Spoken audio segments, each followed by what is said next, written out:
Vai por mim, desenvolve esse projeto sozinho, toca desse jeitinho que você acha que é e manda bala, lança no mercado que vai ser sucesso. Corta essa! Aqui é a professora Aline e essa é a nossa quarta lição de empreendedorismo e inovação.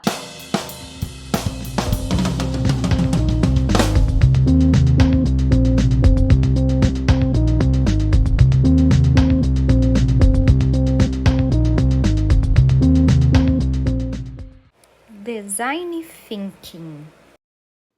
O nome pode parecer complicado, mas não é não.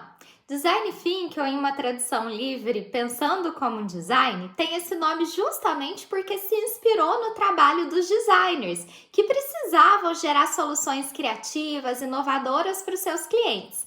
No mundo de negócios, geralmente, a gente tende a ter estruturas muito rígidas, burocráticas, e isso começou-se a se perceber que acabava gerando certos entraves para a geração de ideias diferentes, inovadoras, criativas.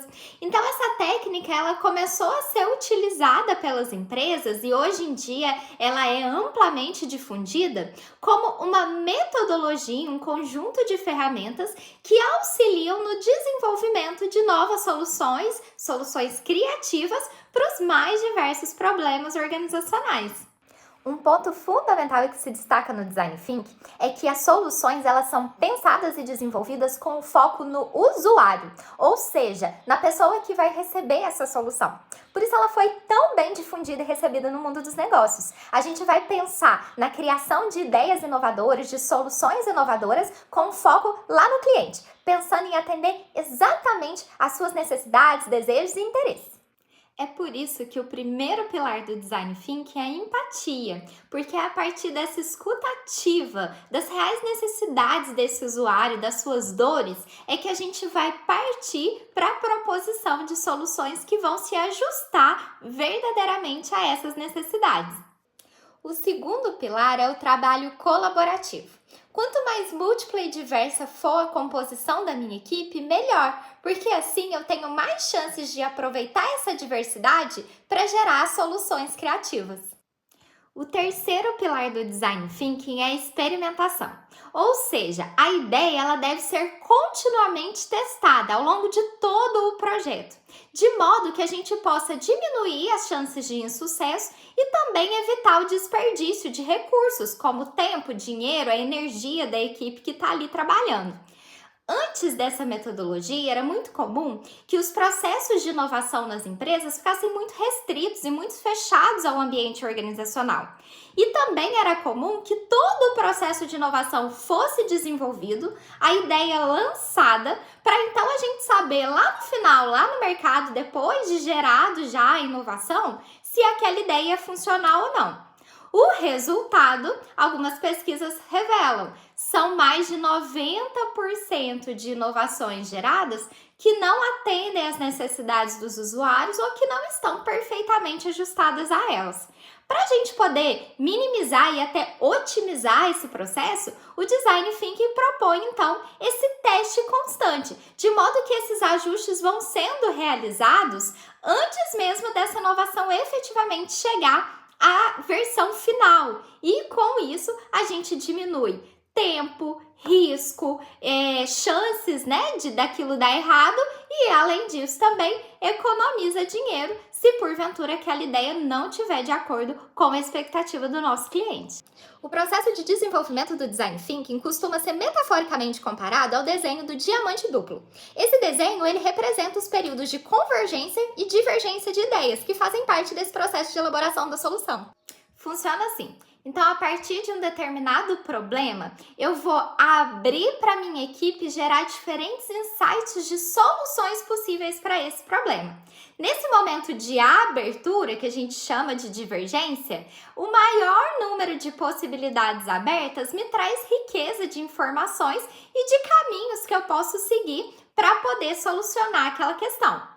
Porém, considerando que o foco ele também é importante, após o período de divergências, eu vou retomar, eu vou convergir novamente as ideias para que a gente volte a esse foco inicial e para que a gente faça uma escolha do caminho que vai ser seguido. Então, novamente, a gente abrir esse leque de possibilidades para que a gente descubra formas, caminhos, alternativas para desenvolver essa solução. E assim, alternando entre esses momentos de convergência e de divergência, a minha ideia e o meu desenvolvimento do projeto, ele vai amadurecendo e caminhando até que eu finalize convergindo em uma solução final que a gente já considera, né, como a solução ideal para a solução daquele problema inicial. Resumão então para vocês. O Design Thinking começa respondendo a primeira pergunta, que é o quê? Lembra que o nosso foco está centrado no usuário. Então, a primeira pergunta é direcionada a responder quem é a pessoa que vai receber essa solução que vai ser proposta. A segunda pergunta é o quê? Qual é essa solução? Vamos definir, então, o que precisa ser resolvido, qual é o problema que nós estamos tentando solucionar ou mitigar.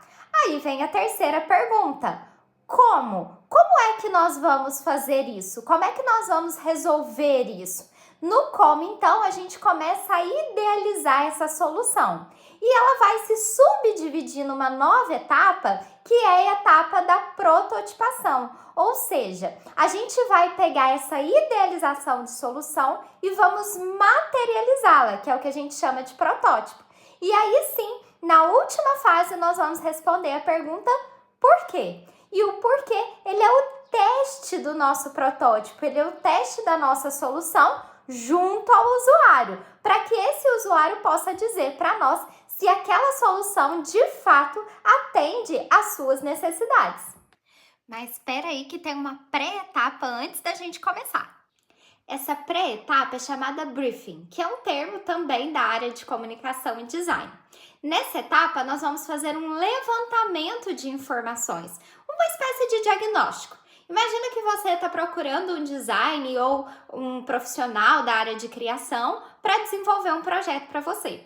A primeira fase, ele vai te entrevistar, fazer perguntas para tentar entender, né? Qual a sua rotina, seus problemas, suas necessidades, como efetivamente ele vai poder ajudar ali com aquele projeto. Da mesma maneira, no briefing, nós vamos procurar levantar informações que vão nos nortear e nos guiar ao longo da execução de todo o processo do Design Thinking. Vem cá, antes de começar qualquer projeto, chame a equipe. Primeiro de tudo, compartilhe o objetivo, mostra para todo mundo qual é a ideia, qual é a intenção com aquele projeto. É muito importante que todo mundo esteja ciente de qual é o objetivo, para que todo mundo possa caminhar em sintonia e na mesma direção. Além disso, apresenta para o seu time as responsabilidades e atribuições. O que é esperado de cada um ao longo de cada etapa do processo? Isso precisa ficar muito claro para cada um saber qual é o seu papel dentro daquele processo. Além disso, alinhe as expectativas. É natural que pessoas diferentes tenham também interesses e expectativas diferentes. Quando a gente alinha as expectativas desde o início, a gente diminui drasticamente a chance de frustração ou de alguém sentir que não está sendo contemplado. Além disso, já aproveita para clarear todos os pontos de dúvida, esclarece tudo, deixa claras as regras do jogo, para todo mundo já entrar ciente do que e como esse processo vai funcionar. Agora a gente pode começar. E a gente começa por quem? Claro, pelo nosso foco central, o usuário. O processo de Design Thinking inicia ouvindo esse usuário, ouvindo essa pessoa para quem a nossa solução, a nossa proposta, ela vai ser direcionada. Ouvindo de verdade, ouvindo com o coração. É a partir dessa escuta ativa que a gente efetivamente vai conseguir se colocar ali naquele lugar, ou minimamente sentir, perceber o que realmente está sendo necessário. Sabe quando um produto é lançado no mercado, ou uma solução inovadora é lançada, e aí a gente escuta a pessoa falar: tá aí, é isso, parece que adivinhou meu pensamento, era disso que eu precisava. Então, a gente conseguiu alcançar o nosso nível mais desejado de empatia. A gente conseguiu imaginar, colocar ali, materializar também o que essa pessoa efetivamente estava precisando. Por isso é tão importante essa etapa da gente ir lá, chamar o usuário, conversar, ouvir atentamente aquilo que realmente, que verdadeiramente é importante para ele, para esse usuário, sem preconceito, sem a gente criar ali estereótipos, sem a gente fazer pré-julgamentos, é a gente ouvir e sentir sobre o ponto de vista do outro. É isso que vai fazer toda a diferença para quando o resultado final chegar e essa pessoa sentir que aquela solução ela está verdadeiramente ajustada ao que ele pediu, né, e estava precisando. Feito isso, chegou agora a hora da gente confrontar aquilo que foi dito pelos usuários com aquilo que eu pensava, achava anteriormente. Ou seja, será que aqueles objetivos que eu estabeleci lá no início estão ajustados, alinhados com o que foi dito pelo usuário? Imagina, por exemplo, que eu estava imaginando, idealizando que personalização era um problema. Mas a partir do momento que eu conversei e ouvi esse usuário, eu percebi que personalização sequer foi mencionada, mas forma de pagamento apareceu como uma dor latente. Então é hora de voltar um passo, realinhar os meus objetivos, juntar com a equipe, adequar aquilo que eu achava que estava correto com o que efetivamente foi dito e retomar a partir desse ponto, a partir do que esse meu foco central, que é o usuário, está me dizendo, para que eu possa partir disso para a execução das próximas etapas. A gente chega na ideação e a palavra aqui é diversidade. É hora da gente começar a pensar em soluções para esse objetivo que agora já está alinhado com o que o usuário me disse. E quem disse que um problema tem uma única solução? Pois aqui é a hora da divergência, ou seja, da gente criar o maior número possível de soluções. É a hora da equipe criar, propor, diversidade de ideias, de opiniões são muito bem-vindas. Nada de ficar cerceando, podando a ideia do outro, criticando, julgando. A palavra é multiplicidade, diversidade. Então vamos valorizar a quantidade. Quem estiver conduzindo, vamos estimular isso. E com base nessa diversidade, a gente criar o maior número de soluções possíveis para que possa atender aquela demanda que foi proposta para nós. Tá, tem que ter equipe multidisciplinar, mas eu sou meio e trabalho sozinho, então design thinking não é para mim mesmo, né? Se por acaso você não tiver uma equipe com a qual você possa trabalhar nesse projeto, você pode pedir, né, e contar com o apoio de pessoas da sua confiança. Então chama aí familiares, amigos, pessoas com as quais você confia e convida para poder te ajudar nesse processo. O importante é a colaboração, de modo que a gente possa co-criar em conjunto, aproveitando a diversidade, as soluções criativas que a gente tanto deseja. A etapa anterior vai te gerar uma multiplicidade de ideias. Aí agora é hora de convergir e definir aquela que a equipe acredita que melhor atende o objetivo inicial proposto.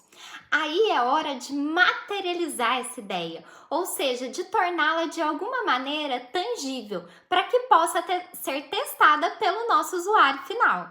Uma dica importante: protótipo é para ser feito rápido e barato, sem muita preocupação com qualidade. A ideia é a gente materializar o que a gente construiu para poder testar com o usuário. Mas esse teste está sujeito a várias alterações. Então não fica muito apegado nos detalhes, não. Para que você consiga ir fazendo as modificações necessárias sem gastar nem muito tempo, nem muito dinheiro e nem muito esforço. Nessa etapa é muito comum que aquela nossa ideia inicial comece a se transformar, a amadurecer. E isso acontece porque a gente está tirando do mundo das ideias e trazendo para a prática. Então, naturalmente, vão começar a surgir dúvidas, questionamentos, alguns pontos ali que não ficaram tão claros, e isso é muito bom, porque a partir do momento que a gente começa a pensar sobre um conceito e como ele vai funcionar na prática, a gente percebe melhor essas nuances e consegue chegar efetivamente a uma solução que vai fazer sentido para o nosso usuário. Tão importante quanto criar o protótipo é testá-lo. Então agora chama o usuário, convida ele para poder colocar sua solução à prova. E escuta, presta atenção em cada detalhe do que ele está dizendo. E mais do que isso, observa as reações. Se se durante o manuseio daquele item ou então durante a experimentação, no momento que ele estiver ali utilizando aquela solução, presta atenção nas reações. Se são reações de empolgação, animação, ânimo, gosto, alegria, ou se são reações relacionadas à dúvida, algum tipo de medo, frustração, ansiedade. Capta todas essas percepções, porque essas informações são essenciais para que você possa conseguir fechar, amarrar agora o desenvolvimento da sua solução final. O teste é a resposta que você estava procurando para saber se a solução que você criou está adequada e alinhada à necessidade do seu usuário. Se por acaso na fase de teste você identificar que ainda é necessário algum ajuste, volta, faz as correções necessárias e testa de novo até você validar a versão final com o usuário.